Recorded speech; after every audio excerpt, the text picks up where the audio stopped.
এরপরের প্রশ্ন হলো, বাবা কিংবা মাকে রেখে বিদেশে সেটেলড হওয়ার বিধান কি? সন্তান বিদেশে সেটেলড হলে অনেক সময় বৃদ্ধ বাবা মা দেশে অযত্ন অবহেলা জীবনযাপন করেন।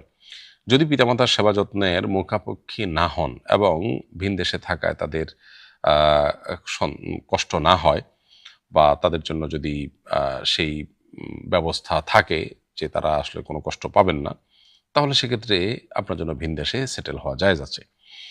কিন্তু যদি বাবা মা সেবা যত্নের মুখাপেক্ষী হন কিংবা আপনি ভিন দেশে থাকার কারণে তাদের কষ্ট হয়, তাহলে সেক্ষেত্রে আপনার জন্য ভিন দেশে সেটেল হওয়া জায়েজ হবে না।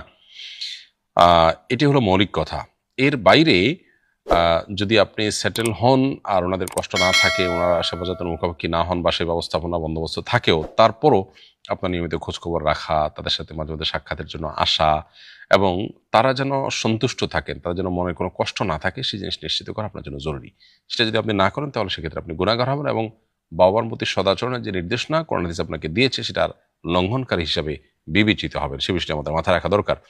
আর বাইরে সেটেল হওয়ার ক্ষেত্রে আরেকটা বিষয় বিশেষভাবে লক্ষণীয়, সেটা হলো যে যেই দেশটি অমুসলিম প্রধান, সেই সমাজে আমরা যদি সেটেলড হই, তাহলে সেক্ষেত্রে আমাদের পরবর্তী জেনারেশনের দিন ধরে রাখা এটা অনেকটা অসম্ভবের মতো একটি বিষয়। আপনি যদি সেটা নিশ্চিত করে যেতে পারেন, আপনি সেরকম সার্কেলে তাদেরকে রাখবেন, সেরকম সার্কেলে তাদেরকে গড়ে তুলবেন যে জেনারেশন পর জেনারেশন দিন ধরে রাখতে পারবে, তাহলে সেক্ষেত্রে সেটা শর্ত সাপেক্ষে আপনার জন্য জায়েজ হতে পারে। বাকি আমাদের অভিজ্ঞতা বলে যে বাঘের মুখ থেকে যেরকম মানুষ খুব কমই ফিরে আসে, ঠিক একইভাবে প্রতিকূল পরিবেশে ঈমান এবং ইসলামের জন্য প্রতিকূল পরিবেশে আমরা অনেকে অবশ্য মনে করি যে সে সমস্ত দেশে ইসলাম পালন করা অনেক ইজি, অনেক অমুসলিম দেশে ইসলাম পালন করা অনেক ইজি। ইসলাম পালন করা বলতে নামাজ রোজা পড়াই শুধু ইসলাম পালন নয়। আমার সন্তান যে স্কুলে যাবে, সেই স্কুলের যে পরিবেশ বা এনভায়রনমেন্ট, সেখানকার পরিবেশ দ্বারা সে প্রভাবিত হবে।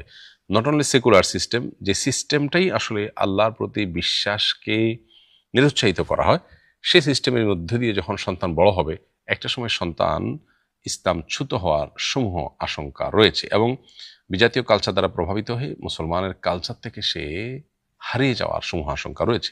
এই জন্য বিষয়গুলোকেও আমাদের মাথায় রেখে ডিসিশন নিতে হবে।